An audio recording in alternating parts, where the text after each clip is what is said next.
Bocil, bacot, isi berotot papan. Bocil, bacot, isi berotot.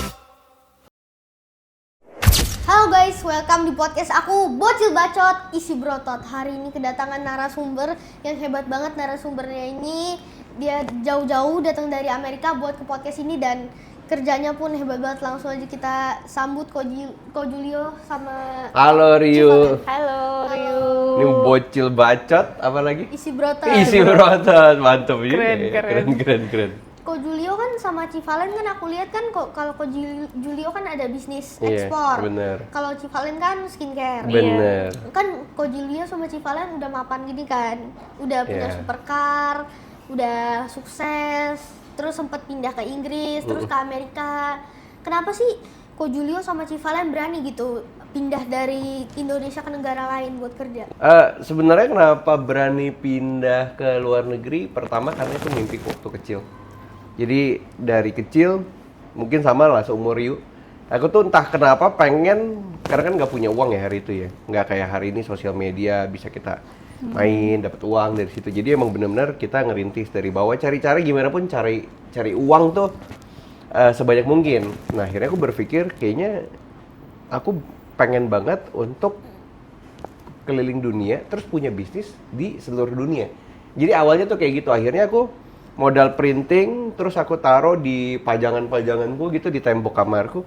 Jadi ada gambar bendera Singapura, bendera Amerika, bendera Inggris, bendera Dubai, banyak hampir semua bendera aku taruh di tembok kamarku. Dan akhirnya aku berpikir kayak suatu hari nanti kalau aku sudah mampu dan aku punya uangnya, aku akan kejar mimpi itu. Dan ternyata aku dapat pasanganku Civalen yang punya mimpi yang sama. Jadi ya akhirnya kita pindah berdua ya.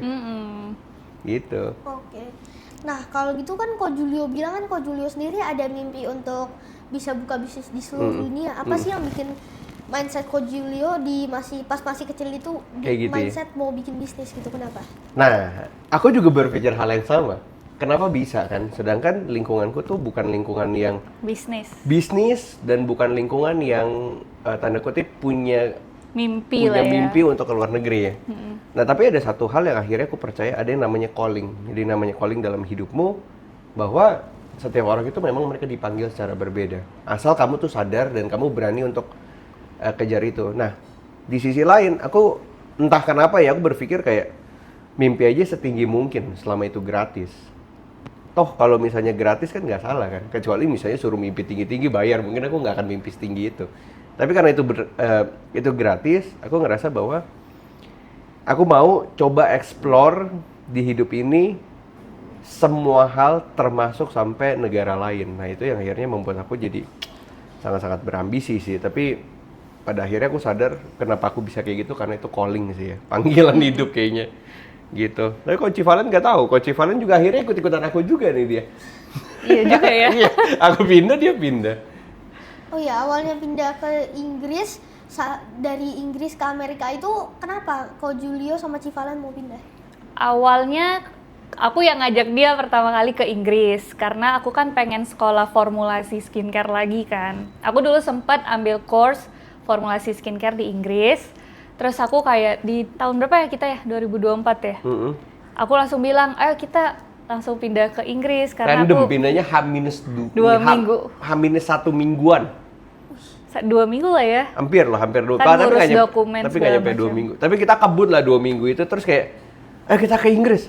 Kapan? Jadi kita ngomongnya tengah Desember, akhir Desember, cuman bawa 4 koper, pindah.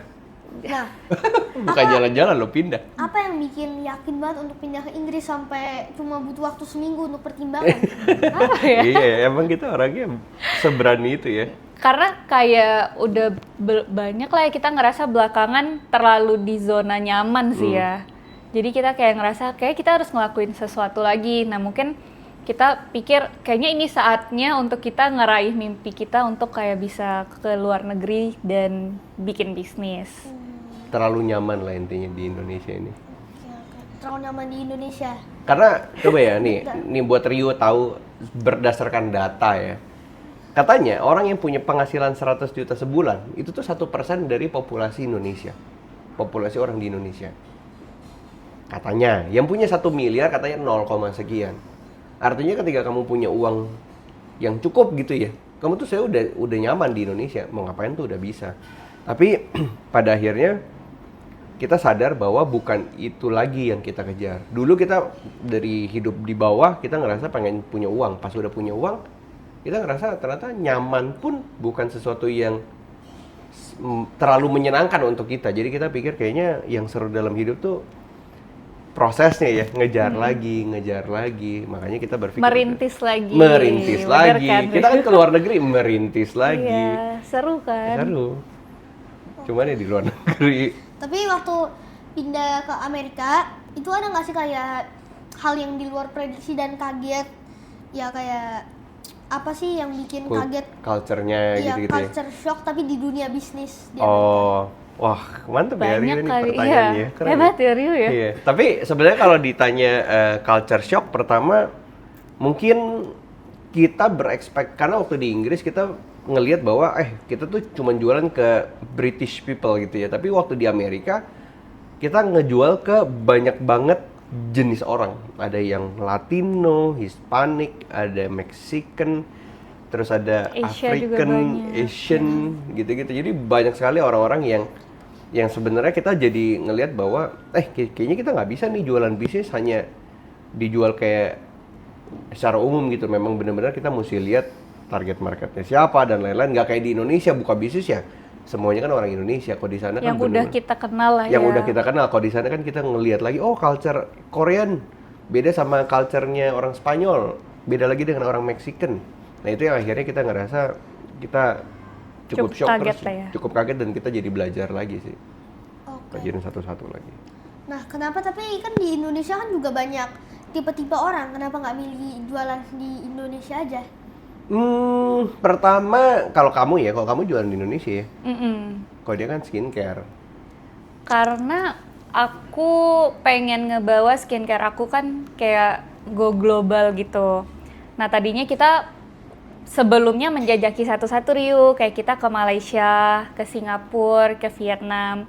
Cuma kita ngerasa kok kayaknya tenaga kita tuh nggak cukup, terus kita juga nggak punya sumber daya manusia yang juga banyak kan. Akhirnya kita pikir gimana kalau misalnya kita langsung ke Amerika yang dimana semua kayak orang-orang dari semua negara tuh ngumpul di sana The gitu. final boss ininya. Kalau bisnis yang paling ribet di Iya. Amerika memang the final boss. Kalau misalnya aku dulu mikir Amerika tuh kan selalu identik dengan orang Western, kulit putih gitu-gitu Iya. kan. Tapi ternyata enggak, kayak banyak banget orang Asia, banyak orang Indonesia, banyak orang Korea.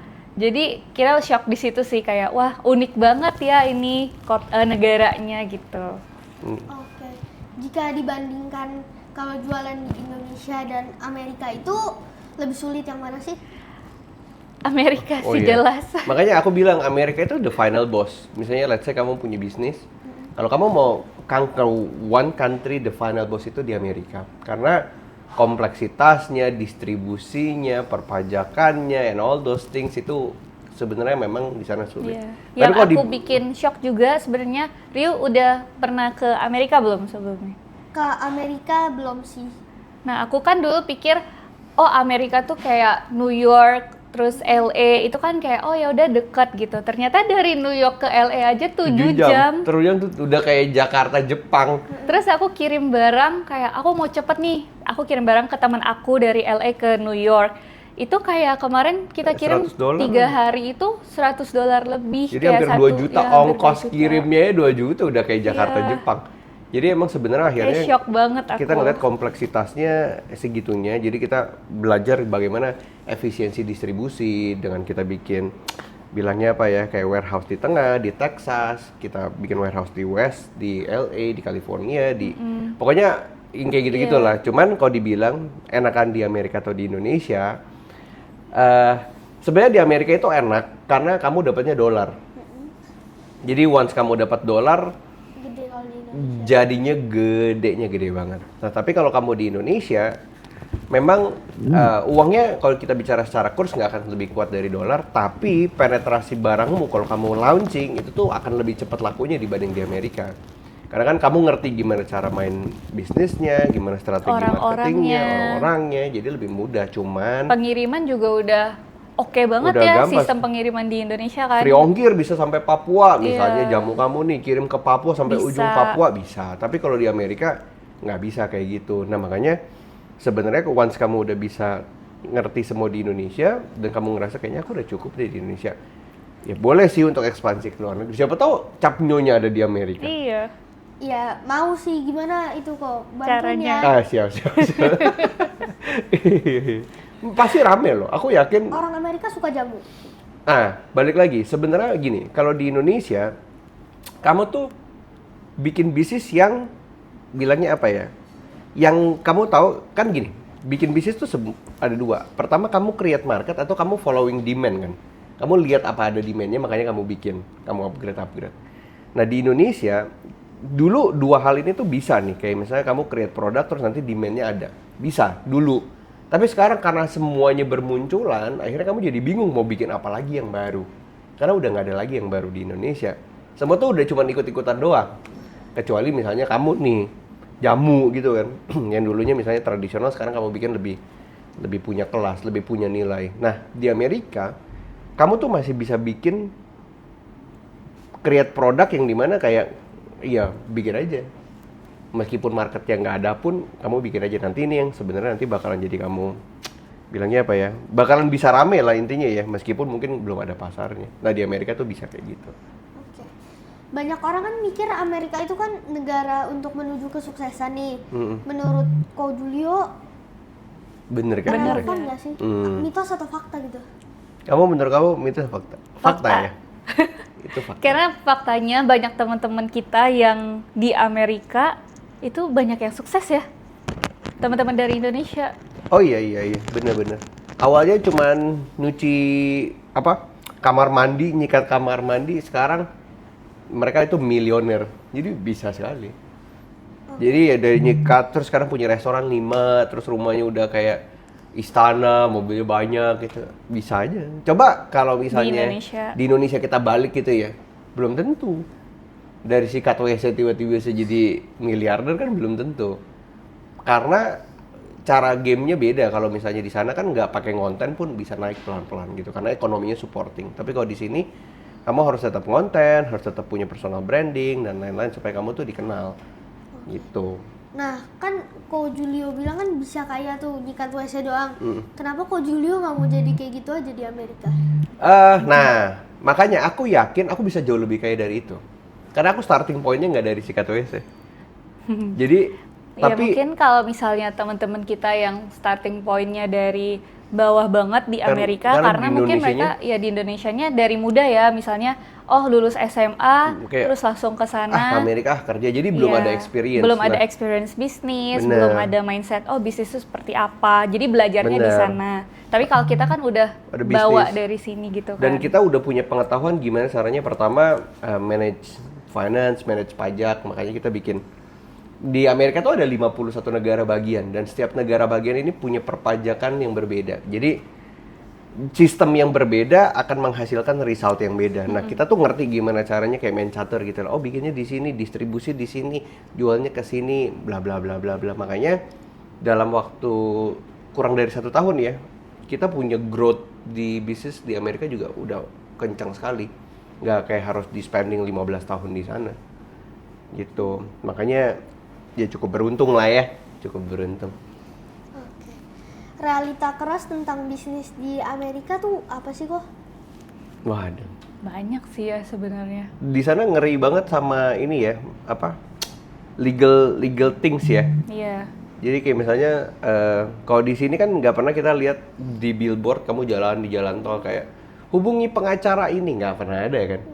Kalau di sana semua billboard di jalan tolnya, semua iklannya tuh iklan pengacara. Nah, itu kenapa tuh bisa iklan pengacara semua? Kan emang ada apa gitu? Ada apa kan? Nah, itu kita juga bertanya. Ini iklan pengacara semua. Ternyata di sana nih, misal nih, kamu di foto jamu kamu nih full nih segini nih. Tapi waktu nanti kamu kirim ke customer, kamu tuh kasihnya segini. Dia bisa tuntut loh. Karena itu doang. Karena itu doang. Kalau di Indonesia kan paling cuma di review doang. Di review doang. Bisa kekeluargaan ya. Ya keluarga deh. Kalau di sana tuh enggak. Apa Tuntut tuh? ya. Apa tuh yang bikin sampai seperti itu? Karena kayak mungkin false marketing gitu-gitu Iya, ya. jadi memang ada legalnya. Jadi pemerintah udah set bahwa nggak boleh ada false marketing, bahkan sampai ke gambar. Nih, kalau misalnya contoh ciki kamu beli di Indomaret gitu ya. Ukuran yang di packaging sama nanti yang kamu ambil aslinya, kalau dia beda, di Amerika tuh bisa dituntut. Jadi harus sama tuh, sama yang di foto, sama di dalam. Kenapa kayak gitu? Sebenarnya karena mereka mungkin sudah punya standar ya, beda-beda kan. Setiap negara punya standar yang berbeda, Hukumnya juga hukum lebih yang kuat. berbeda, dan mereka juga hukumnya kuat sekali. Makanya pengacara-pengacara di sana ya kerjanya sibuk, sangat sibuk. Kalau di sini kan pengacara ngurusin artis, kebanyakan gitu kan, perceraian. Kalau di sana ngurusannya beginian lebih detail-detail lagi. Capek deh, gitu. Oke. Nah, kalau Julio sendiri sama Civalen setuju nggak itu harus ada di Indonesia yang kayak false marketing itu tuh bisa dituntut? Setuju nggak?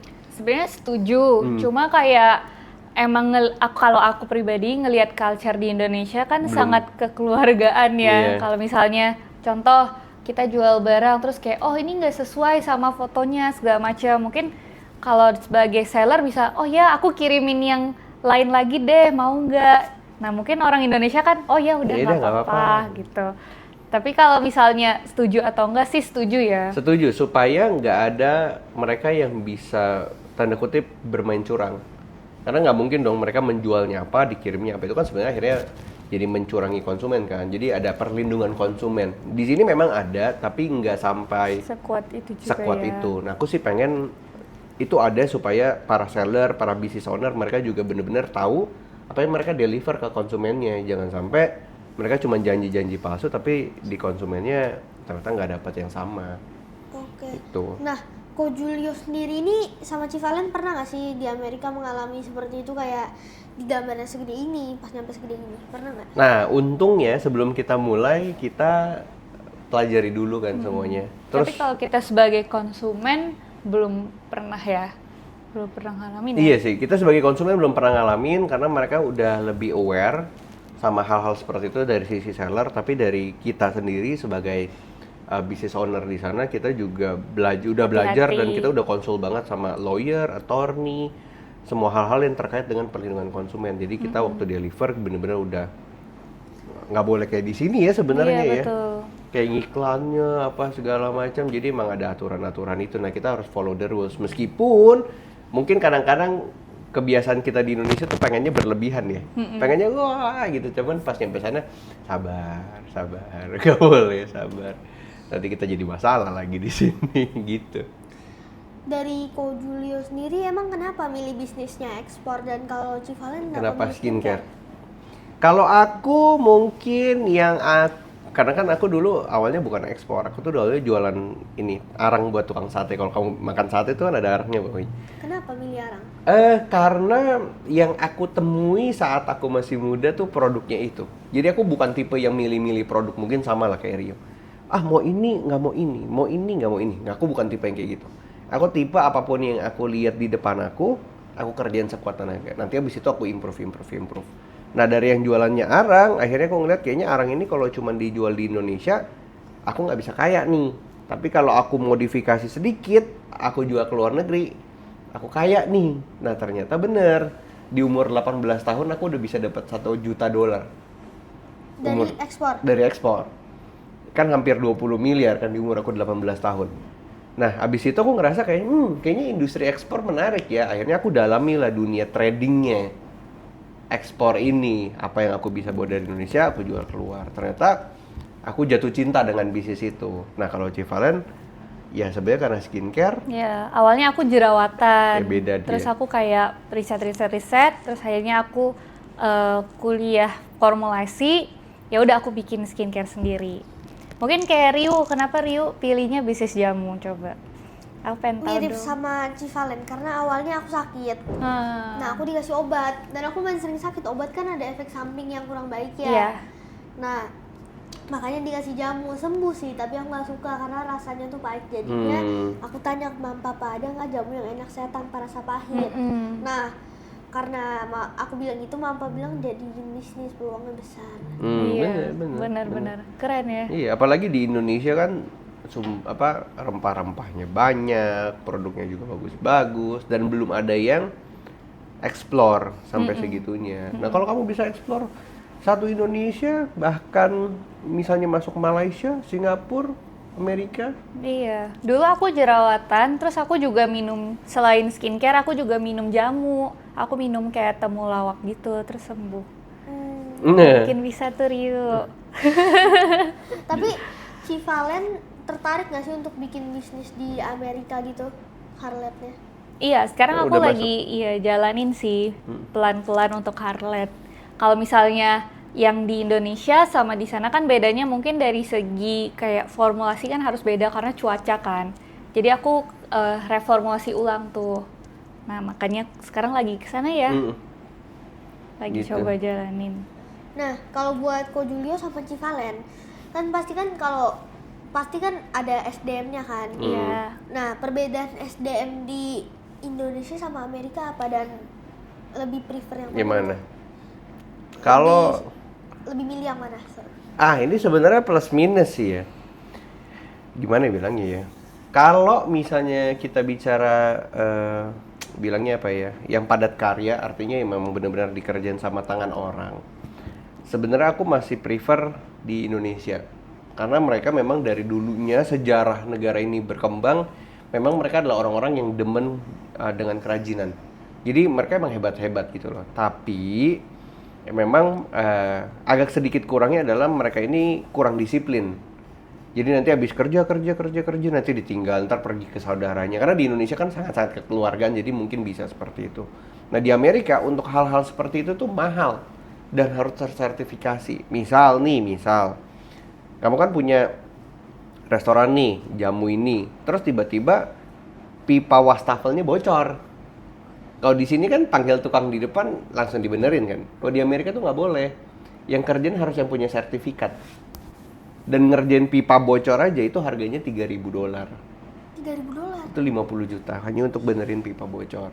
Jadi memang di Amerika jadi mahal sekali ya. Iya. Makanya aku bisa semua ya sekarang ya. Iya, semua kerjain sendiri Rio. Semua kerjaan kita. sendiri, aku jadi kerjaan sendiri sama Ci Valen karena Kalau di sini mahal. iya, kalau di sini kan kayak kalau pulang tuh selalu kayak wah kayak princess ya. Iya bener. Ada mbak, ada supir, tapi di sana semua sendiri. Nah, tapi kalau misalnya kita bicara sumber daya manusia di bidang teknologi, Amerika jagoan.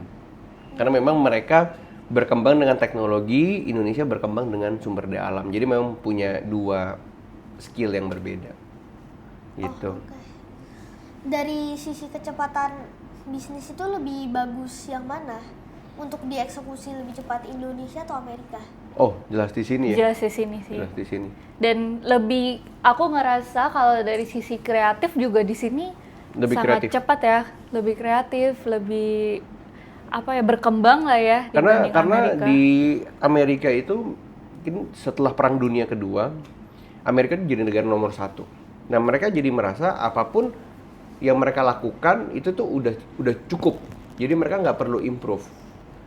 Banyak teman-temanku orang Amerika, mereka kaget dengan perkembangan di Asia.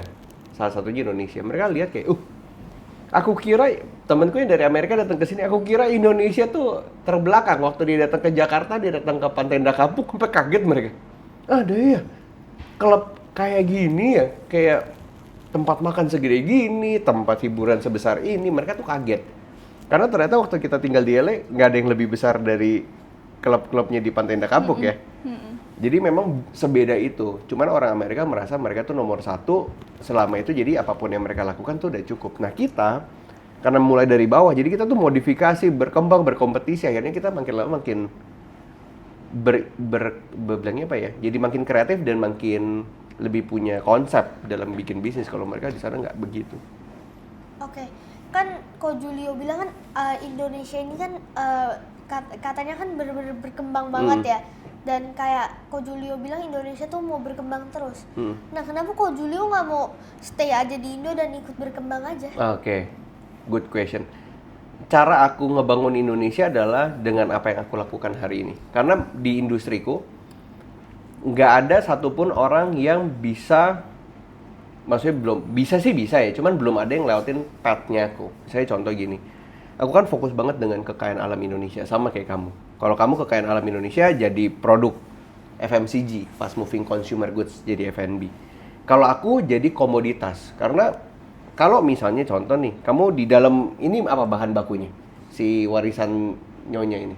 Hampir semua kayak rempah-rempah ada dalam sini. Rempah-rempah ada dalam situ. Artinya yang punya rempah-rempah ini itu kan petani.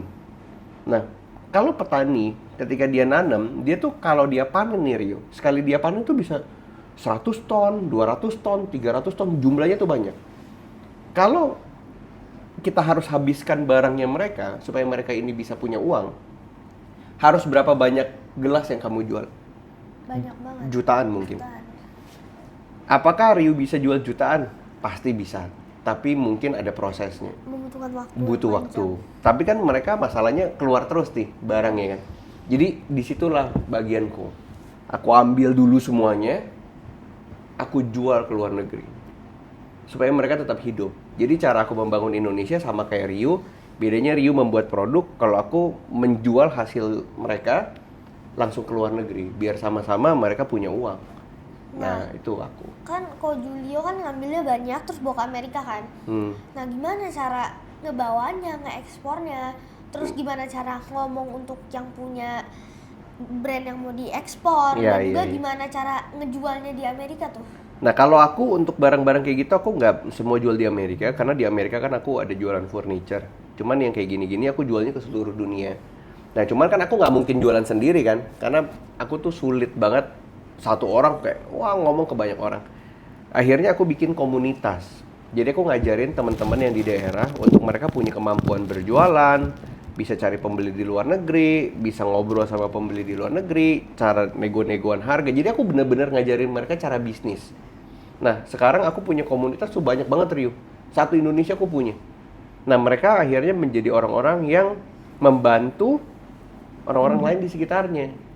Jadi ilmunya yang aku kasih mereka, mereka kasih lagi ke orang-orang sekitarnya dan akhirnya pelan-pelan sekarang membaiklah untuk kondisi ekonomi di daerah-daerah Indonesia, bahkan yang sampai terkecil.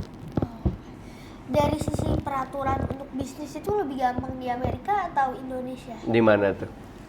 Kamu yang suka soalnya Civalan yang suka ngurusin begitu-begituan. Sebenarnya Ngurusin kalau dokumen-dokumen. secara general sama sih Rio, kayak tapi mungkin kalau di Indonesia karena kita udah kenal semuanya ya, kenal orang, terus juga kita apa-apa tuh misalnya bisa tanya ke notaris, bisa tanya teman-teman kita yang udah usaha juga. Nah, tapi kalau misalnya kita di Amerika kan kayak baru ya. Jadi kita mau nanya siapa tuh kayak bingung. Tapi untungnya kan sekarang udah ada AI ya. ChatGPT sekarang. Jadi emang apa-apa dipermudah. Cuma kayaknya secara general sama aja sih. Bener. Cuma emang kalau di kalau di Indonesia itu kan semuanya sama tuh. Misal kita mau bikin PT di Indonesia, ya udah bikin aja kan. Tapi kalau misal di Amerika itu tuh per state. Jadi Per kalau misalnya negara kamu, bagian. kalau misalnya kamu kayak beroperasi misalnya Di di California. California, kamu bikinnya di California. Tapi kalau misalnya kamu di Texas, ya udah di Texas. Sebenarnya bisa juga sih, misalnya kayak kita beroperasi di California, tapi kita bikinnya di Delaware karena dari segi tax dan lain-lain tuh lebih menguntungkan. Jadi bener-bener per negara bagian Rio. Puyeng ya. Unik kan? Jadi setiap mau bikin cabang di perbagian lain itu harus diurus lagi. Ada. Diurus iya, lagi. Karena ada license-nya. perpajakannya beda. Makanya Perpajakannya beda. misalnya contoh di Jadi mereka berlomba-lomba ya. Iya, untuk jadi mereka itu sebuah negara di dalam negara. Nah, bingung kan kamu? Jadi ada 51 negara bagian, mereka berlomba untuk ningkatin negara bagiannya di dalam sebuah negara yang disebut United States. Iya. Makanya mereka unity mereka. Satu dari 51 di dalamnya. Nah kan kalau misalnya bisnisnya lagi mau running cepet, itu urusnya harus berapa lama itu? Itu Makanya semua lumayan di ya. sana pakai attorney sih Karena ya. pakai attorney, jadi pakai Ya, lawyer. apa-apa pakai attorney. Kamu pakai lawyer, nggak kayak kita yang bisa urus sendiri semua gitu. Di sana nggak, semuanya ada legalnya, makanya biayanya mahal ya. Lumayan. Lumayan, biayanya lumayan mahal. Jadi ya harus sabar-sabar lah. Mm-mm. Dan dia nggak bisa dicepet-cepet kayak di sini. Kalau di sini kan bisa kita Makanya untuk cepet-cepet kan. pertama kali kita pindah ke Amerika itu kita juga pilih negara bagiannya, Ryu. Kayak kita mau di mana ya? Apakah di New York, di Texas, atau Iya. di California? Bener. Kalau Civalen sama Ko Julio di mana sekarang? Kita di Di California, di LA. Kita punya bilangnya operating company-nya di West Coast, di LA, di California. Tapi kita punya holdingnya di Delaware. Karena Delaware ini tuh kita belajar kayak misalnya contoh Apple Company, Meta Company, kamu tau Meta kan? Tahu Meta, Instagram, terus Ya, Facebook and the gang gitu ya. Terus kayak perusahaan-perusahaan besar kayak Google, kayak Amazon, Netflix, mereka semua taruh perusahaan itu di Delaware karena Delaware ini punya satu sistem perpajakan yang Sangat menguntungkan lah sangat bagi menguntungkan pengusaha. perusahaan. Tapi as a holding, cuman operating company nanti di setiap state. Mm-mm. Oke. Ko Julio bilang kan 7 jam ya kalau Iya. dari mau ke LA ke New York. Nah, kan New York. Nah, kan tempat Ko Julio ekspornya itu kan beda-beda ya. Bener. Nah, itu kalau mau ngirim-ngirim lama banget dong. Nah, makanya kita tergantung, kita belajar. Misalnya contoh nih, kita mau masuknya ke East North atau kita masuknya ke West North. Misalnya contoh, kan Amerika besar ya, kamu bayangin. Di kanan itu New York, atasnya itu Boston, Boston, terus udah gitu, apalagi sih, Ohio, Philadelphia, bukan Philadelphia siapa? Pennsylvania. Jadi semua state yang di sana tuh adanya di sebelah kanan, kayak Seattle, terus California, terus kayak Nevada adanya di sebelah kiri. Nah, aku tergantung sama Civalen, kita mau deliver buat customer yang mana. Kalau kita mau deliver untuk customer yang di sebelah kanan, kita masuknya dari New York. Jadi memang dari sini kirim kontainer ke Timur Tengah, dari Timur Tengah ke New York. Tapi kalau misalnya dari sini mau ke bagian kiri, nah itu kita ke Jepang, ke Korea, baru ke LA. Jadi bisa Iya. ketemu gitu. Nah itu. Tapi tetap aja pasti lama kan, Lama. ada waktu kan. Nah, kalau misalnya barang yang dikirim ini kayak contoh Jamu. Iya, jamu. Bisa busuk. Iya, itu gimana dong ngatasinnya? Nah, sebenarnya ada dua cara. Pertama adalah kamu pakai kontainer yang kontainer es. Jadi ada kontainer kayak kulkas kontainernya. Jadi bisa tahan lebih lama. Atau kamu bisa pakai pengawet yang sebenarnya pengawetnya di food grade ya, yang bisa diizinkan sama Amerika untuk terima. Atau kedua, cara terakhir adalah kamu pindahin titik produksinya. Jadi titik produksi kamu pindahin bukan dari Indonesia, tapi ke negara yang lebih dekat. Bisa. Kantor pusatnya gitu dipindahin. Dipindahin. Kayak sekarang aku ada kantor di Vietnam, kita ada produksi di Vietnam sama di Korea. Jadi untuk kita bikin lebih cepat. Nah, kalau misalnya harus pindah kantor, itu berarti bisnisnya harus stop dulu kan? Saya Sebenarnya bukan pindah kantor ya, tapi titik produksinya titik produksinya aja. Jadi kayak misalnya contoh, Pembuatannya. misalnya contoh sekarang Civalen kan ada produksi di Indonesia untuk pasar Indonesia.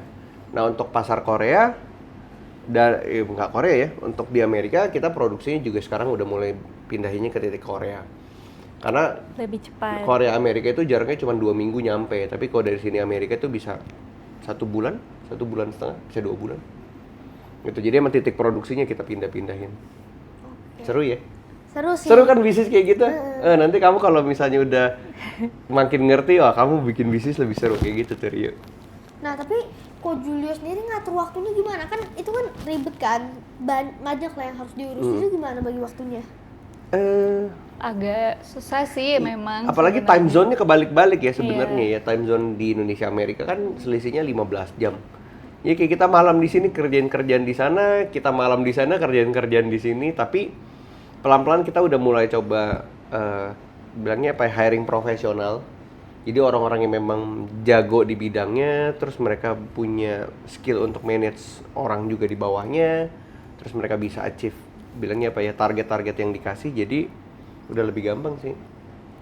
Gitu. Yang penting kita baru sadar ternyata orang yang tepat itu sangat membantu dalam bisnis. Nah, Ko Julio sendiri bilang kan selisihnya 15 jam tuh.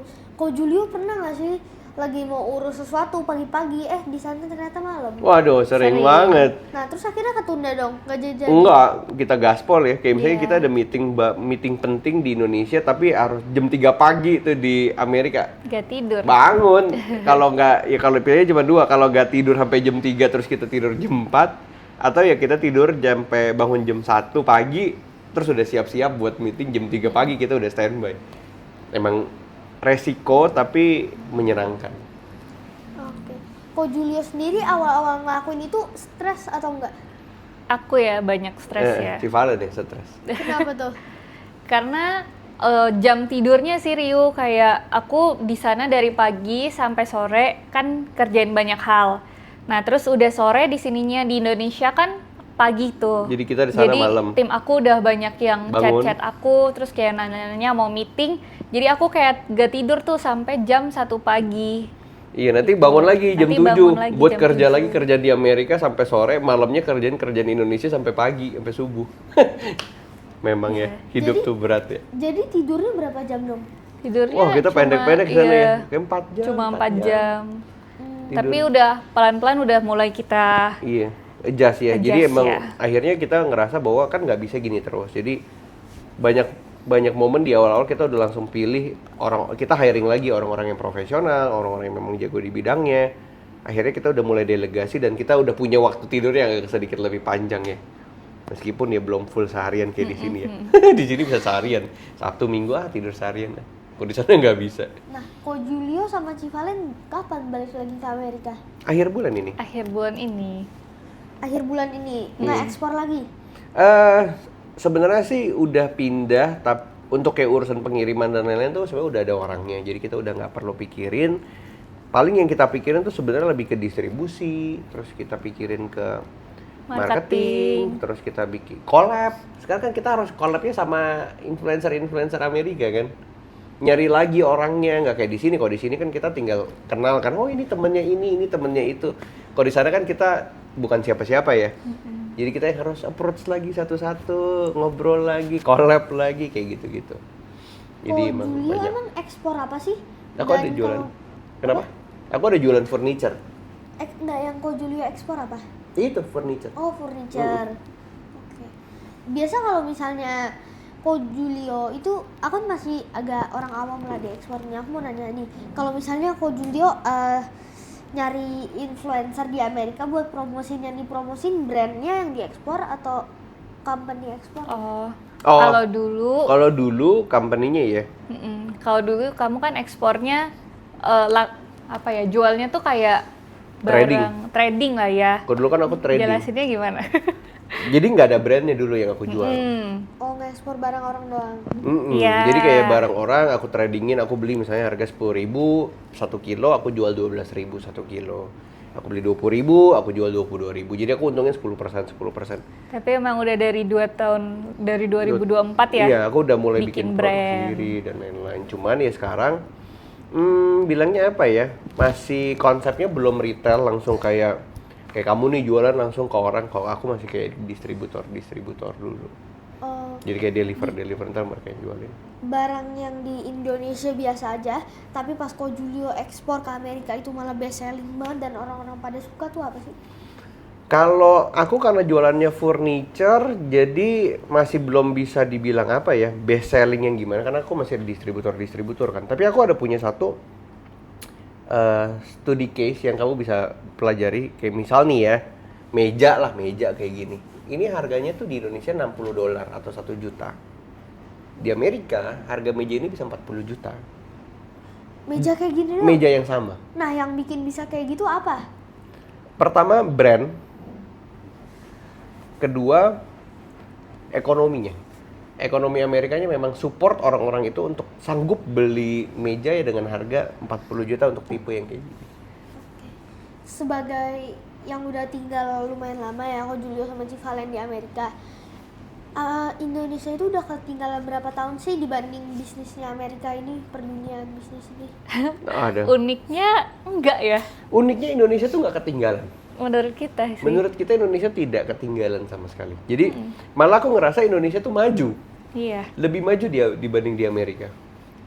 Karena di Amerika itu yang tadi aku bilang, mereka merasa bahwa mereka itu udah nomor satu dalam waktu yang lama. Jadi mereka merasa negaranya adalah negara yang paling bagus, mereka ngerasa produk mereka produk paling bagus, mereka ngerasa bahwa dolar mereka yang paling kuat, ya itu benar. Tapi dua yang tadi aku sebut nggak begitu ya. Jadi kita ngerasa bahwa barang-barang di Indonesia ini sebenarnya bagus. Cuman kalau kita bicara secara ketinggalan atau enggak, Sebenarnya enggak, cuma karena kita dolarnya terhadap kayak Amerika, iya rupiah rupiahnya terhadap dolar iya. itunya jauh sekali. Jadi makin lama terlihat kayak Indonesia ini lemah banget kan, kayak sekarang udah sentuh hampir 17.000. Jadi kan kesannya Indonesia ini payah banget kan. Padahal sebenarnya kalau dilihat secara bilangnya apa ya, secara ekonomi real di lapangan sebenarnya Indonesia tidak Ketinggalan sih. ketinggalan dari sisi inovasi, dari sisi produk. Cuman memang nggak semua orang berani kayak kita untuk udahlah ke luar negeri, kita mulai lagi di sana. Nggak semua berani karena susah memang. Nah, yang membuat Ko Julio sama Civalen berani itu apa sih? Awal-awal takut gak sih? Takut sih. Mm-mm. Cuma yang buat berani apa ya? Nekat aja kali ya. Kayak ya udah deh. Gitu, Kita yakin mumpung- sama yang kita yakin dengan kemampuan diri kita, Rio. Jadi kayak misalnya aku yakin apa yang aku bisa, Civalen yakin dengan apa yang Civalen bisa. Dan ketika kita obrolin, kita coba jadikan satu tim gitu ya. Ternyata kita ngerasa kita tuh sejago itu. Iya. Kita tuh bukan Justru sombong tapi iya. lebih ke yakin sama diri sendiri. Balik lagi sih yang kayak tadi Rio tanya gitu, kayak di Indonesia ketinggalan nggak? Justru kita ngerasa kayaknya produk Indonesia tuh bagus-bagus gitu. Jadi Bagus-bagus. kalau misalnya pas kita lihat produk-produk di sana pun, wah ini kalau disaingi dibandingkan dengan produk Indonesia tuh sangat tidak kalah gitu. Makanya kita pede. Iya, kita pede. Kayak aku selalu kalau misalnya ke supermarket ngeliat, wah ini kalau barang Indonesia masuk sini sih keren sih. Ini keren sih. Tapi kan kita bukan tipe orang yang bisa ngerjain semua hal kan. Jadi kita fokus apa yang kita kerjakan. Cuman aku ngomong lah ke teman-teman, bisa loh. Ini Amerika ini gede loh pasarnya. Nanti baru dari Amerika kita masuk ke Eropa, kita masuk ke negara lain. Sebenarnya kenapa kita pindah dari Inggris juga karena di Inggris sebenarnya tidak segitunya ya, tidak se-powerful Amerika. Makanya kita pindah. Oke. Tapi apakah benar di Amerika itu lebih cepat dapat investor daripada di Indonesia? Dan kenapa bisa disebabkan seperti itu? Cepet lah, cepet banget gitu. Cepetnya tuh yang banget. Karena pertama di sana uang itu harus berputar. Jadi dia harus tahu konsep uang itu harus muter dan dia nggak boleh diam. Makanya di Amerika ini orang-orang yang punya uang yang banyak sekali, mereka itu nggak boleh endapkan uangnya, mereka harus putar lagi uangnya. Kalau misalnya kenapa di Amerika bisa lebih gampang dapat investor, karena orang yang punya uangnya tuh jumlahnya banyak banget. Nggak seperti di Indonesia yang tadi aku bilang, misalnya yang punya 100 juta sebulan itu udah 1% populasi. Yang punya 1 miliar itu 0,x populasi. Jadi kalau di Amerika semua orang itu kebanyakan memang uangnya banyak-banyak. Karena memang misalnya kita tahu ya Amerika negaranya powerful, mereka bisa jual ke luar negeri, mereka banyak yang perusahaan teknologi kan. Jadi kan teknologi kan nggak harus terbatas di satu negara, mereka bisa jual ke banyak negara. Jadi uang mereka itu banyak. Jadi kalau kita dapetin investor di sana sih gampang. Nggak kayak seperti di sini lah. Kebanyakan yang punya uang tuh orang-orang tua, masih generasi lama. Jadi mereka masih kayak, bisnis jamu, bisa nggak ya? Generasi saya, ini tuh kayaknya sulit, karena belum ada jamu kayak gini. Jadi pandangan yang berbeda, membuat keputusan yang berbeda. Tapi kalau di Amerika, anak-anak muda, seumur Rio ada yang punya, aku kenal seumur Rio umur 10, punya uang 2 miliar dolar pun ada, 35 triliun pun ada, umur 10. Jadi kayak bukan hal yang baru di Amerika untuk orang umur 10, belasan tahun punya 10 triliun, 20 triliun. Jadi biasa aja. Makanya itu yang membuat orang tuh jadi kayak gampang banget untuk investasi karena uangnya banyak. Ko Julio sendiri pernah nggak sih, kan Ko Julio bilang anak-anak kecil aja tuh udah punya banyak banget uang. Di Amerika Ko Julio pernah nggak sih ada anak kecil yang nggak beli produknya Ko Julio atau invest lah di Ko Julio dengan uang yang banyak, intinya memberi Ko Julio uang yang banyak anak kecil? Meskipun ada, tapi kayaknya kita nggak mau ya. Belum mau. Karena pertama industrinya beda. Kalau yang anak-anak tadi aku bilang tuh mereka bikin mainan-mainan anak-anak juga. Jadi si anak-anak ini kaya dengan dia membuat produk anak-anak yang dibeli sama anak-anak lainnya. Kalau kita kan menyasar bukan ke produk anak-anak, kita menyasarnya ke produk-produk yang memang udah mulai teenage, dewasa. Jadi berbeda segmen, meskipun uangnya ada pun kayaknya aku bukan tipe orang yang kayak ambil aja deh uangnya ntar pikirin, nggak. Karena kita, dan juga mungkin karena kita punya uangnya kali ya Rio ya. Jadi kita belum butuh investor kayak gitu. Oke. Banyak orang berpikir jualan di Amerika pasti lebih cuan daripada di Indonesia, benar nggak sih? Bener sih. Bener sih. Pak, kalau dibilang sama-sama untung pasti, karena dalam bisnis nggak boleh rugi kan. Tapi kalau banyak ya banyak di Amerika ya. Mungkin kamu bisa ceritain ini kali, AI Medan gitu. Ini kan kamu jualannya F&B kan nih. Iya. Aku punya kenalan satu. Umur 75 tahun baru buka bisnis Di Amerika. di Amerika. Orang Medan. AI nih umur 75.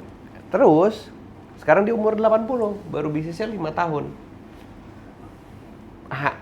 Penjualan per harinya Yang kita tebak lah ya. yang ku tebak dan aku coba tanya cuman dia nggak ngomong, ku tebak hampir 1 miliar sehari. 1 miliar sehari. Jualannya ruko segini kayak Rio punya, restoran kayak gini. Jualannya nasi bungkus.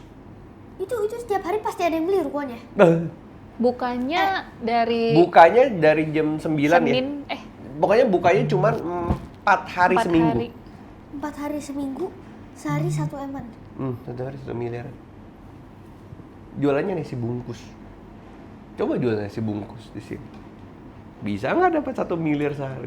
Satu nasi bungkusnya itu $17. Sekarang udah 20. 20 ya, jadi sekitar berapa tuh? 350.000. Nasi Padang gitu. Nasi, telur, orek, ayam, kentang, sayur. Dah, 350.000. Penjualannya satu Amerika. Yang beli siapa? Orang Indonesia di seluruh Amerika. Jadi dia freezer di froze sampai dia beku dikirim ke seluruh Amerika. Ada yang kirim ke Seattle, ada yang kirim ke Chicago, ada yang kirimnya ke Nebraska, ke Iowa, udah kota-kota yang kita juga nggak pernah dengar gitu ya. Dikirimnya ke sana. Keren kan? Keren. Ini 1 miliar sehari loh. Nenek-nenek loh. Tapi menurut Ko Julio ya, ini kan udah nenek-nenek. Nah, menurut Ko Julio masih tepat gak sih untuk melakukan bisnis di umur segitu? Nah itu uniknya Menyenangkan Amerika Nah ya. itu uniknya di Amerika. Jadi dari yang anak-anak sampai nenek-nenek itu semua berkesempatan Rio. Jadi itu yang kita suka sih. Kita Iya kok kan? jadi kayak agennya ya. Oh iya ya. Kayak agennya bisnis Amerika Tapi ya. maksudnya itu uniknya gitu Unik kan. yang kita belajar tuh gitu. Maksud aku tuh kayak kalau Ko Julio jadi yang nenek itu, nah Iya. Ko Julio bakal tetap kerja atau udah nikmatin hidup aja, kan pasti semasa hidupnya kan udah ada bisnis tuh. Iya. Tetap kerja sih. Kayaknya aku juga pernah berpikir hal yang sama. Kalau suatu hari aku tua nanti ya, jadi Kakek-kakek. kakek-kakek sama Civalen jadi nenek-nenek.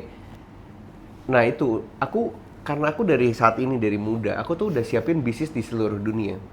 Dan aku sama Civalen tuh suka jalan-jalan. Jadi aku target bahwa kita punya bisnis di seluruh dunia dan kita punya properti di seluruh dunia. Jadi kita punya tempat untuk kita bisnis dan tinggal. Misalnya contoh, sekarang kita dari Amerika, kita targeting aku pengen masuk ke Dubai, ke Uni Arab Emirates. Jadi emang kita lagi lihat propertinya di sana, kita udah set kayak attorney atau lawyernya untuk bikin legal di sana. Karena nanti kalau misalnya ke Dubai jalan-jalan, tinggal bisnis. Nanti kita mau ke Swiss, ada rumah, ada bisnis. Memang dari sekarang kita persiapkan, jadi one day kita tua nanti, kayaknya hidup kita akan begitu-begitu aja sih. Pindah bisnis, kerja, tinggal, jalan-jalan gitu. Nah, tapi kan pasti kan makin tua kan pasti kita kan pasti makin gampang capek. Iya. Nah, Ko Julio sama Civalen gimana dong nanti kalau pindah-pindah terus, apakah akan masih sanggup? Kan ada jamunya Rio. Nih. Makanya kita harus beli private jet. Goalsnya juga gitu. Pengen punya private jet. Biar pertama karena kalau udah tua, kalau kita pergi gitu ya naik ekonomi kan pegel juga ya kalau kita udah tua ya. Kalau sekarang sih ekonomi mau muter satu bumi juga aku masih kuat. Tapi kalau udah tua nanti, masa kan hidup kan harus improving. Jadi mimpinya ya pengen seperti itu. Kedua, biar nggak capek, kita harus pilih bisnis yang memang menyenangkan buat kita.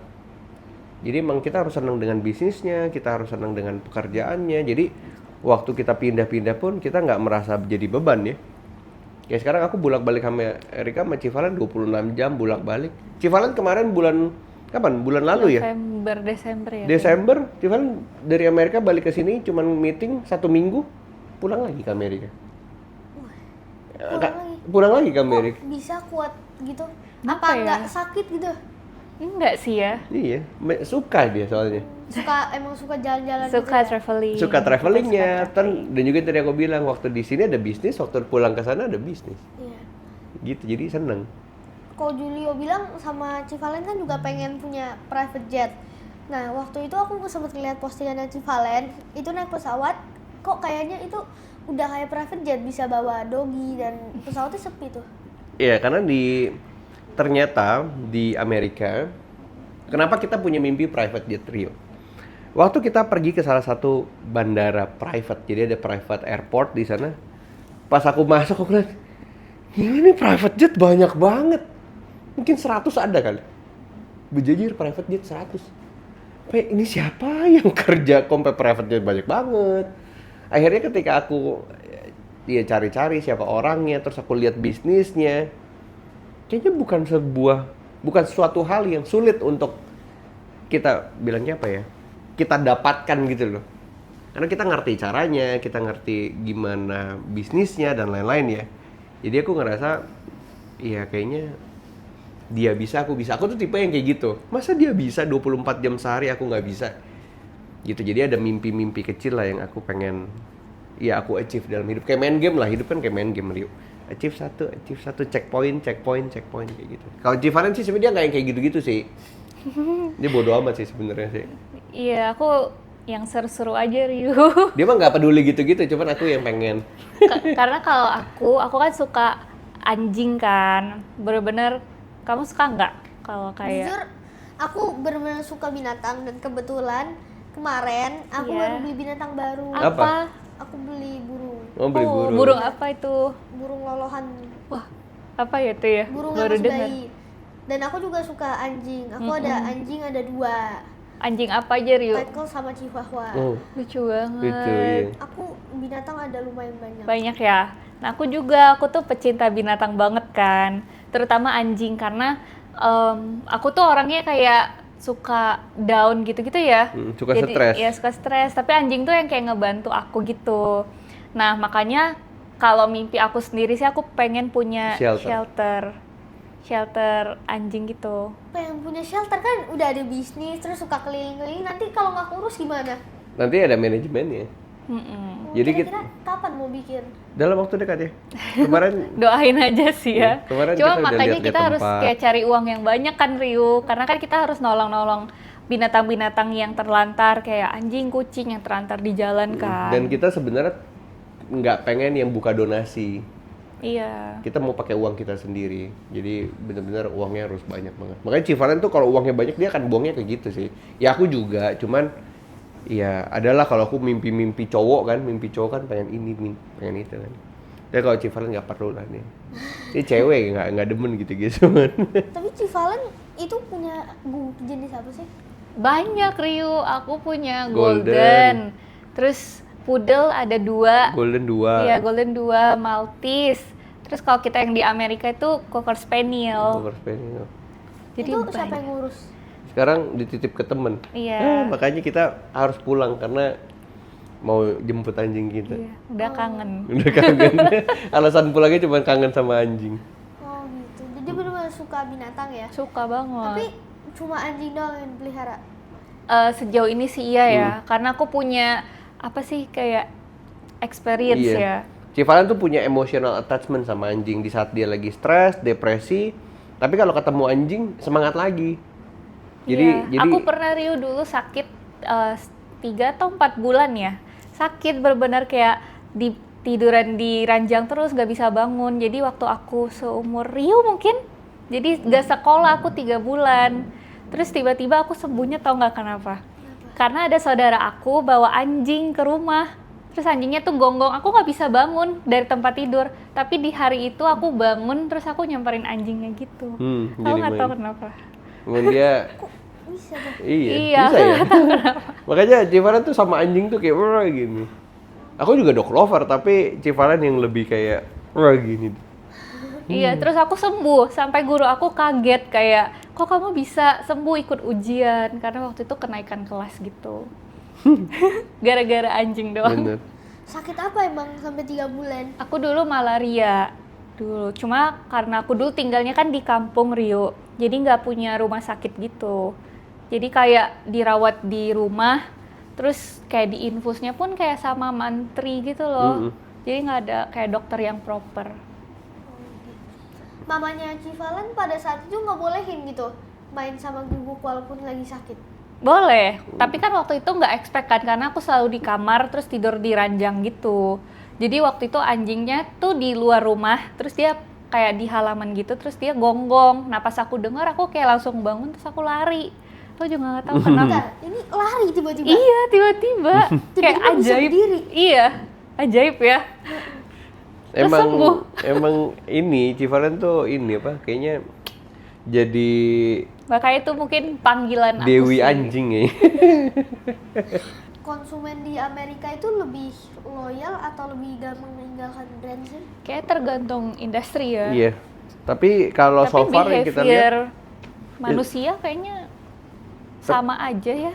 tapi ya kalau misalnya dibicara loyal atau nggak loyal lebih ke ini sih, distraction.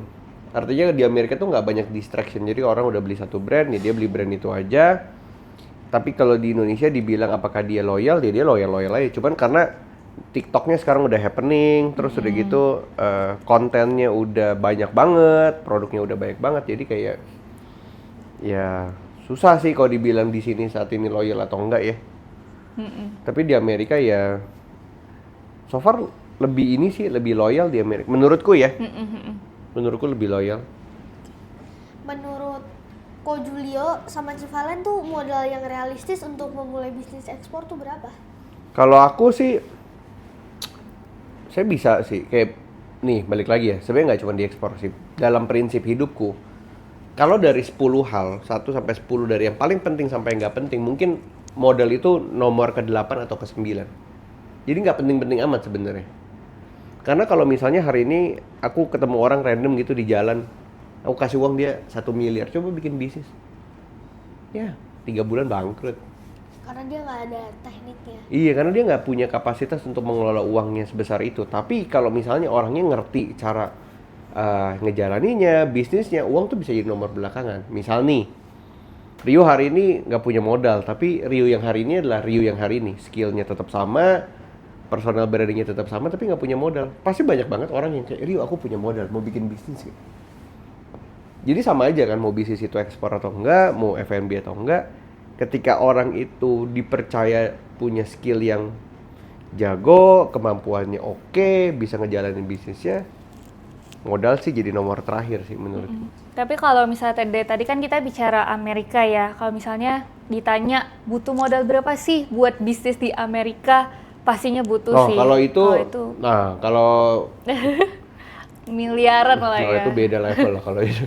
Amerika sih uangnya harus banyak banget sih.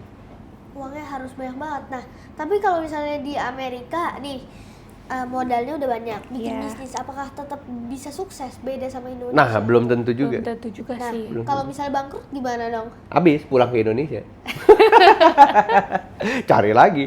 Tapi di sana memang kita lihat pertama capital yang emang kita siapin banyak ya. Iya. Cukup banyak. Kita udah siapin semuanya capital dari kita ngerintis di sini. Terus waktu di sana juga kita makanya nggak bisa kayak di Indonesia ada uang misalnya 50 miliar gitu, wah langsung bisnis dudut. Kalau di sana ada uangnya pun ya hati-hati, belajarin dulu, lihat dulu bisnisnya apa, industrinya, cara marketing gitu-gitu. Karena endorse di sana mahal loh, Rio. Endorse di sana, Ko Julio pernah nggak tahu kayak rate card? Nah, tahu. Cuman kita nggak mau endorse karena terlalu mahal. Berapa coba kamu kasih tahu? kayaknya kan aku skincare kan, jadi aku pikir, oh coba deh aku endorse influencer yang kecil-kecil, yang followernya 12.000, 10.000, 20.000. biar kayak mulai dari apa sih kayak Awal. Kecilan dulu. Kecil-kecilan dulu. Siapa tuh influencernya? Lupa ya saking kecilnya ya. Iya, banyak sih Rio, nggak bukan gitu, banyak influencer beauty gitu. Cuma follower berapa kemarin? 20.000. 20.000, like-nya nggak nyampe 1.000. Coba tebak Rio. Berapa kalau red misalnya card-nya? Red card-nya. Rupiah ya, kita bisa rupiah. 30 juta rupiah. Itu pun udah mahal kan. Itu Follower 20.000, like nggak nyampe 1.000 kan. Yang kita tanya tuh satu posting 200 juta. Satu posting 200 juta. 200 juta. Kayak kita wah gila, apa kita jadi influencer aja ya daripada bisnis ya. Kayak misalnya aku ada ketemu sama satu influencer anjing. Ada namanya Tucker Butzin, siapa lah namanya. Itu dia satu kali posting ya. Kalau di rupiah hampir 500 juta. Itu kalau di Indonesia itu Udah level siapa tuh ya? udah levelnya Karafi Ahmad ya? koko aku, Ko Willy. Satu kali iya, posting iya. iya. Udah Itu aja yang followernya 60 juta, ini follower 20.000. oh my god.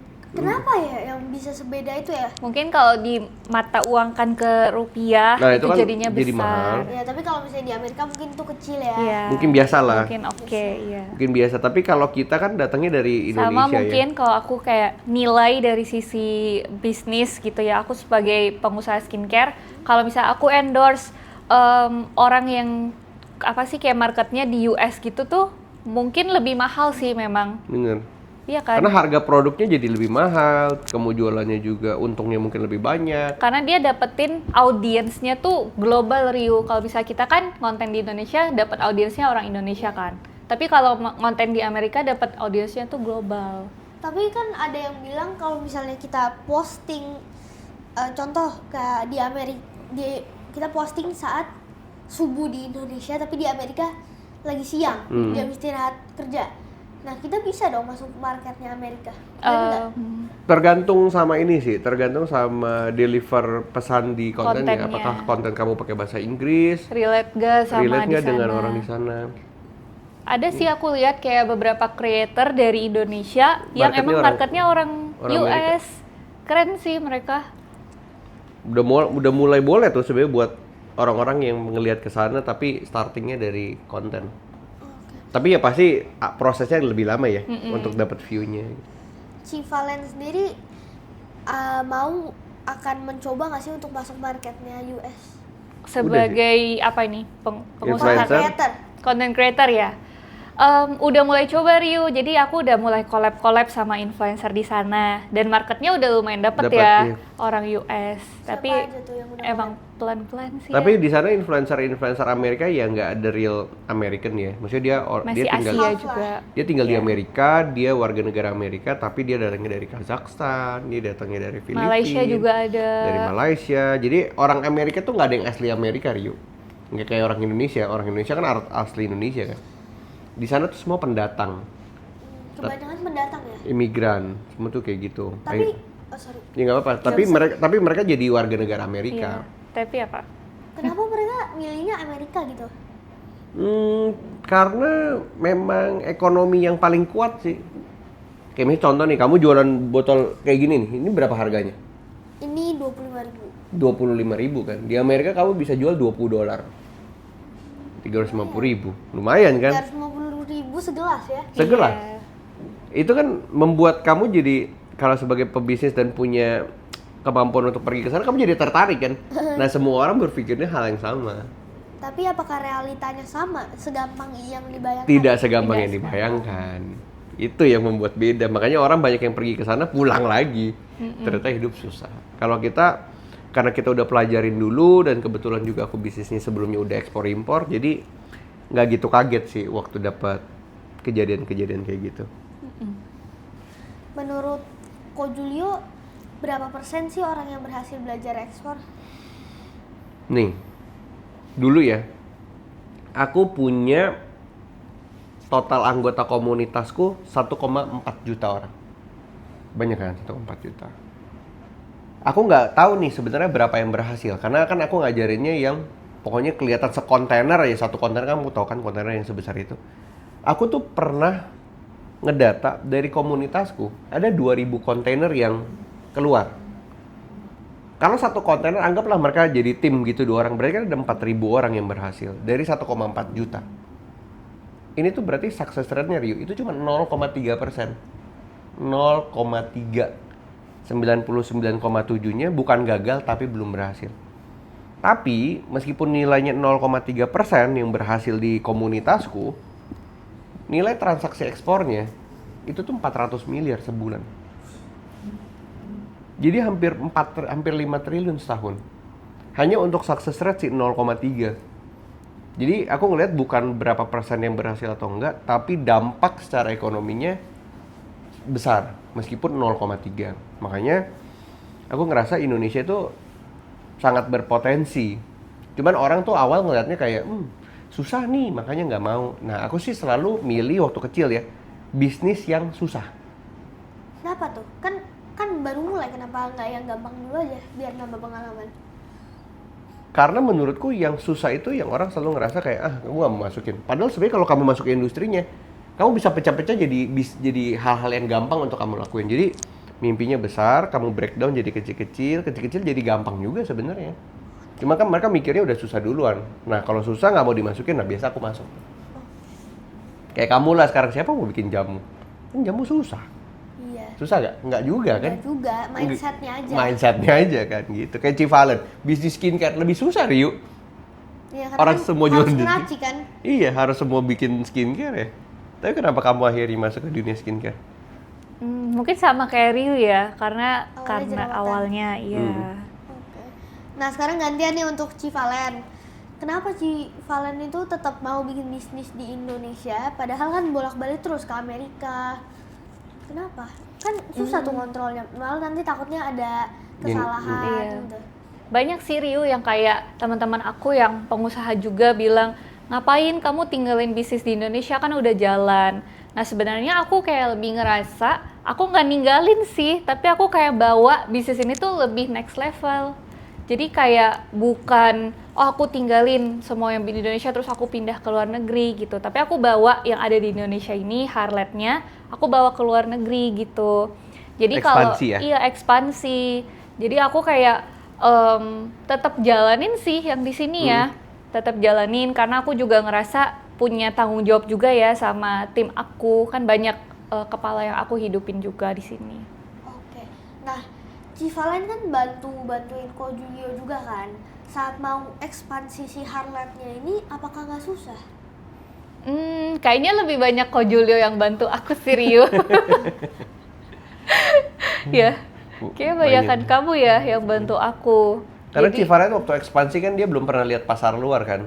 Karena aku udah biasa ekspor, jadi aku udah bisa lihat pasar luarnya. Jadi aku jadi kayak ngebantuin Civalen banyak sih ya. Kan banyak nih skincare viral yang cepet Iya. hilang. Menurut Civalen itu strategi atau emang kesalahan? Bisa strategi, bisa kesalahan. Iya, bisa strategi, bisa kesalahan. Ada beberapa brand yang emang pengen viral, terus ngambil market cap yang Sebanyak-banyaknya. sebanyak-banyaknya cukup besar, terus kemudian nanti dia hilangkan dan bikin brand baru. Emang itu sebuah strategi dia. Cuma emang ada beberapa juga teman-teman yang tidak sengaja gitu Ryu, kayak misalnya bikin skincare terus viral jadi influencer atau apa, tiba-tiba lama-lama sepi. Nah mungkin dari situ dia belum mengerti full bisnisnya, tapi mungkin marketingnya oke gitu. Jadi itu sih ya. Harlot sendiri brandnya Cici pernah nggak sih nggak sengaja hilang gitu dan ya dia Gagal lah ya. gagal terus akhirnya bisa bangkit lagi gitu? Pernah sih, waktu aku bikin kan tahun 2019. Terus habis itu Covid kan, 2020. Nah itu Covid semua skincare itu kan lagi naik-naiknya. Tapi setelah itu, nah baru tuh persaingan dimulai. Nah aku di situ gagal ya, kayak selama 3 tahun kayaknya aku rugi deh. Tiap bulan aku rugi 100 juta Rio. Tiap bulan Banyak rugi kali ya? 100 juta tuh. Iya, Nah tiap terus bulan. gimana dong?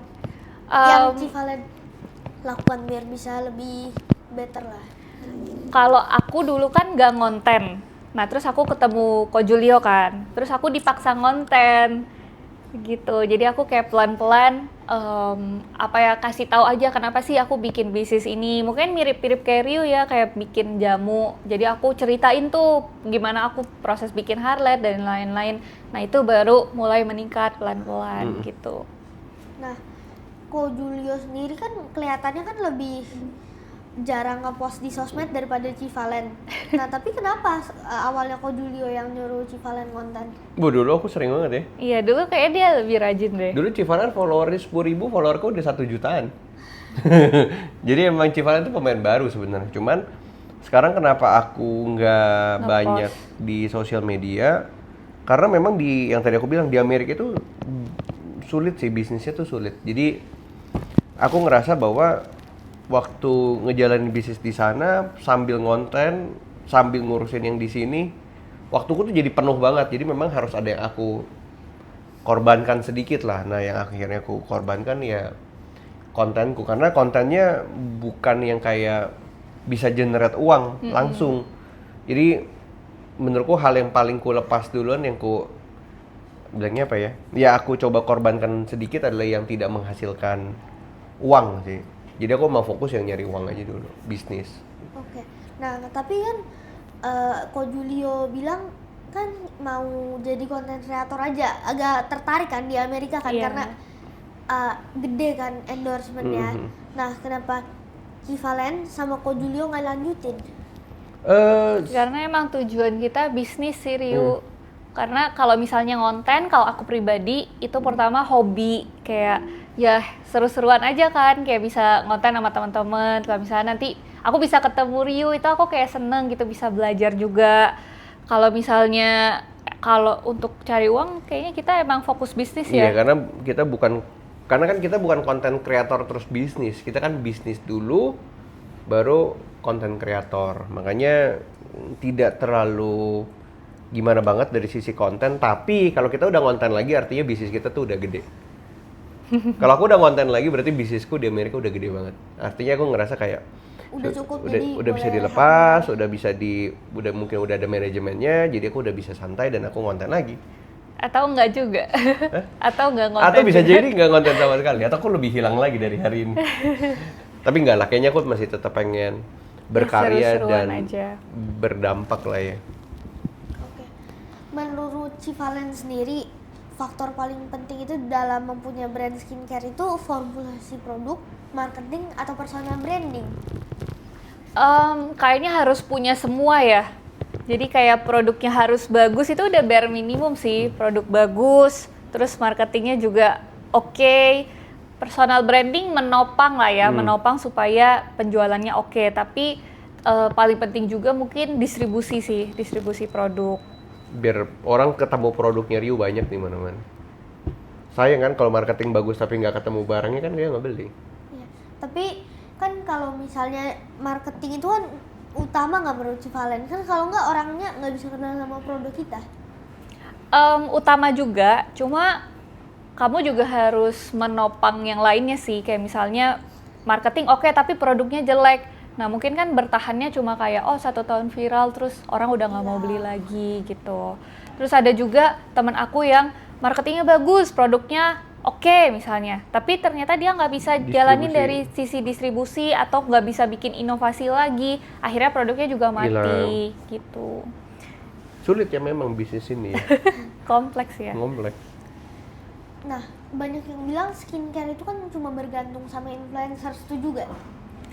Kalau di era sekarang mungkin cukup setuju ya, setuju gak setuju sih ya.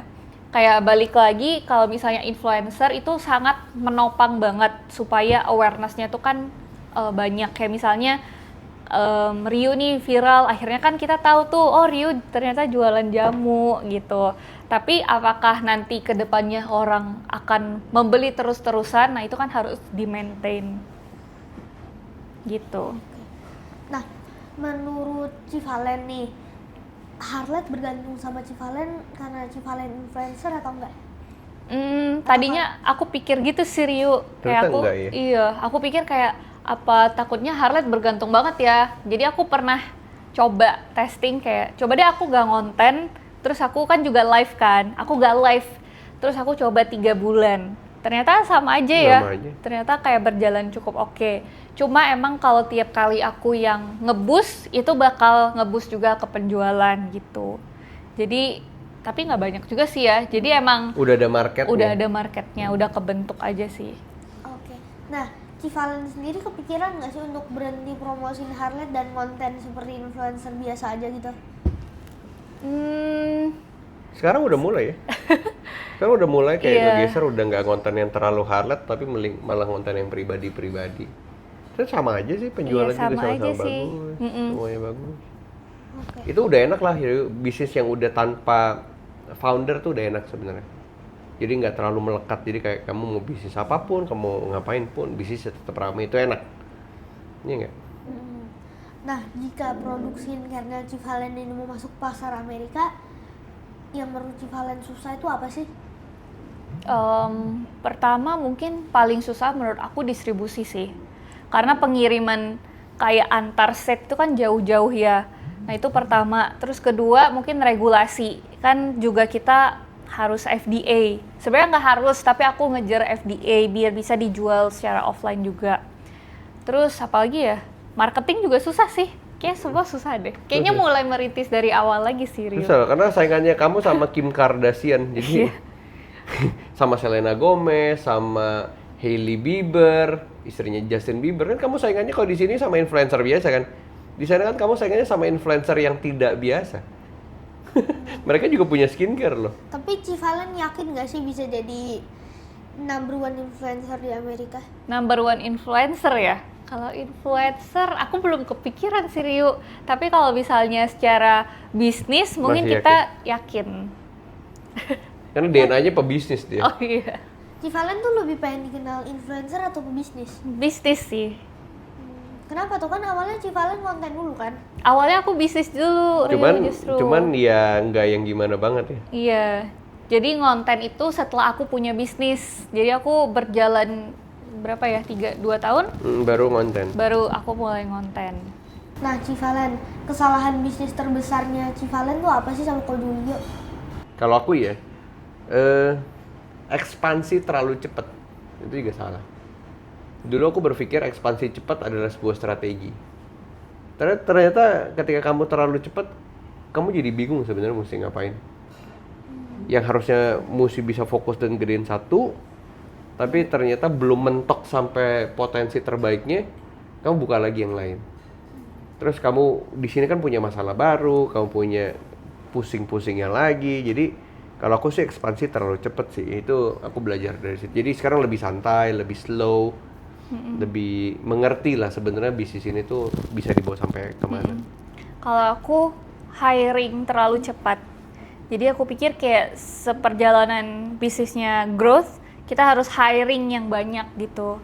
Ternyata itu salah di pengalaman aku ya, karena apa ya, jadi kayak asal-asalan gitu ya. Mungkin kayak kita jadi hiring yang kita nggak perlu juga gitu. Nah, tapi kalau misalnya hiringnya terlalu dikit sedangkan mau ekspansi terus bisnisnya kewalahan, gimana dong? Apakah Civalen akan turun langsung ke lapangan? Mungkin Jadi lebih hiringnya, efisiensi. iya hiringnya boleh sih misalnya kayak mau cepet, tapi mungkin asal orangnya juga tepat kali ya. Tapi ada satu statement dari salah satu konglomerat yang aku ketemuin di Amerika, bilioner di Amerika. Dia bilang kayak gini. Kamu boleh growth your business sampai sebesar apapun, but keep your team small. Tetap timnya harus kecil. Nah, sedangkan gimana caranya bisnis besar tim kecil kan? Kamu tahu Warren Buffett? Tahu, Bahkan timnya even nggak nyampe 30 orang. nggak nyampe 30 orang. Jadi Warren Buffett ini benar langsung turun ke lapangan sendiri. Nah, jadi dia bikin tim circle-nya nggak sebesar itu, tapi tim-tim di bawahnya yang delegasi orang yang lebih banyak lagi.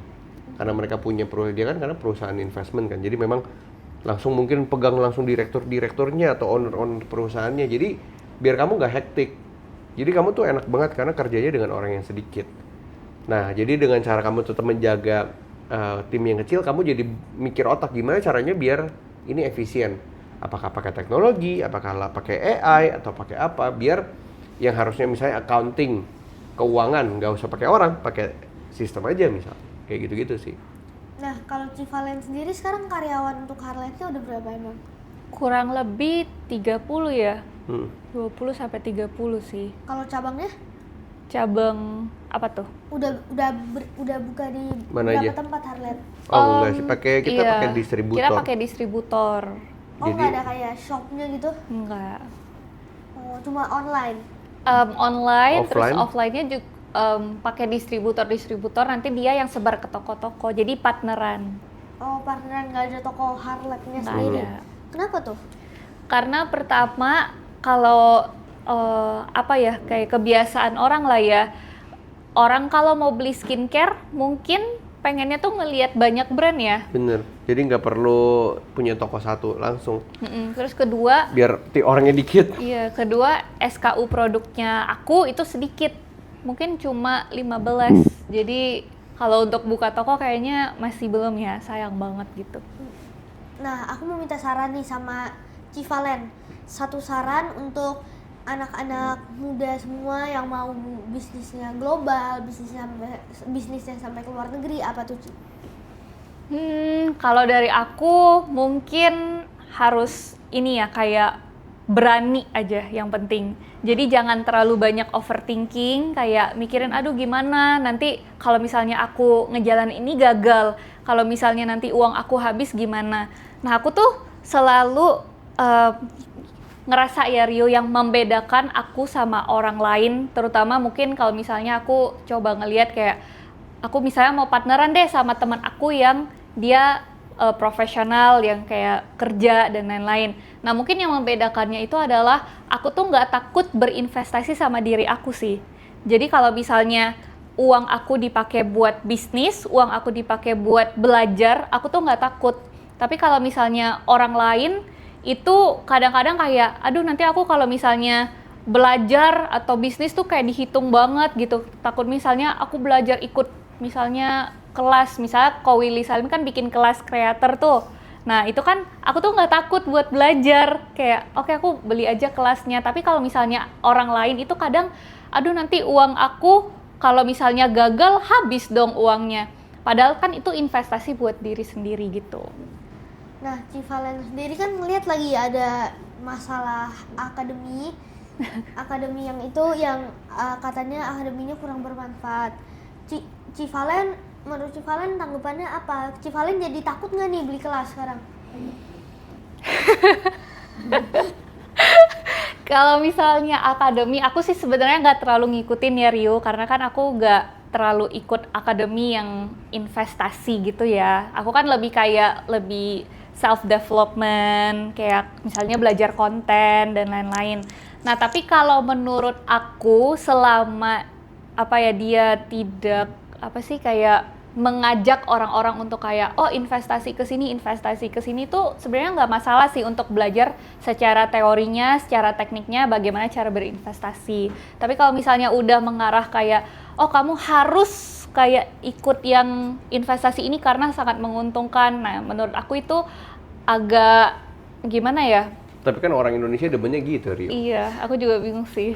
Masa pertama salah yang buat, kedua salah yang ngikut.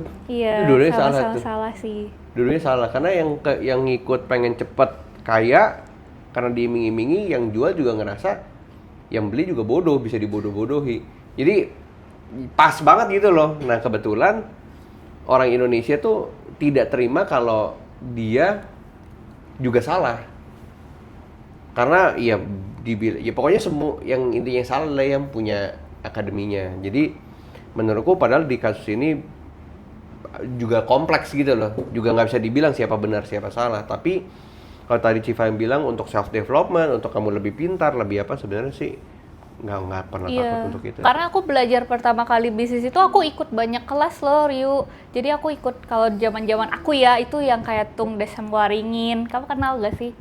Kenal, aku pernah ikut seminarnya. Iya, aku ikut banyak kayak gitu. Jadi seminar-seminar kelas bisnis itu aku ikutin. Banyak yang bilang kayak, aduh takutnya kayak apa sih, kayak berkedok, berpenipuan atau apa. Tapi aku lebih kayak belajar untuk apa ya, aku supaya lebih pintar lagi. Jadi bukan kayak belajar untuk kaya gitu loh, Rio. Ya, di saat itu ya, tergantung kan sekarang relevan atau tidak kan.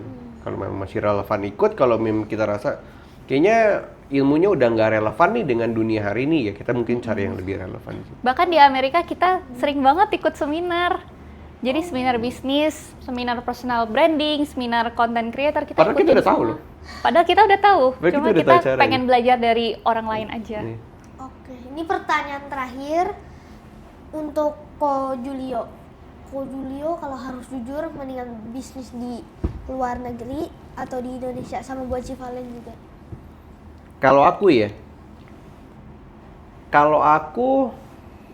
kalau ditanya di Indonesia atau di luar negeri, aku pasti jawabnya di luar negeri karena aku ngelihat ada, kamu tahu nggak sih total negara di dunia ini ada berapa banyak? Negara aku kurang tahu juga. Totalnya ada 200 lebih. Ada negara 200 lebih di dunia ini, populasinya udah katanya sekarang hampir 8 miliar, 9 miliar manusia. Di Indonesia itu cuman ada 270 juta. Kalau ditanya aku suruh pilih 270 juta atau 8 miliar di luar sana, aku akan cari 8 miliar di luar sana. Sulit. Tapi aku ngelihat bahwa itu peluangku. Dan kalau aku ngelihat dari aku sendiri nih Rio, kamu tahu nggak sih Indonesia itu negara yang kaya banget? Tahu kan? Makanya kamu bikin jamu, bikin apa segala macam ini kan karena memang Indonesia yang punya. Kenapa kamu nggak bawa ini ke luar negeri? Sebenarnya pengen, tapi proses dulu lah. Bener kan? Tapi kan mimpinya itu kan? Iya. Dibanding kayak, contoh kamu jualan jamu ke orang Indonesia, pasti dia bilang, jamu mah di warung tetangga saya juga ada jamu. Iya. Kenapa saya harus jamunya Rio?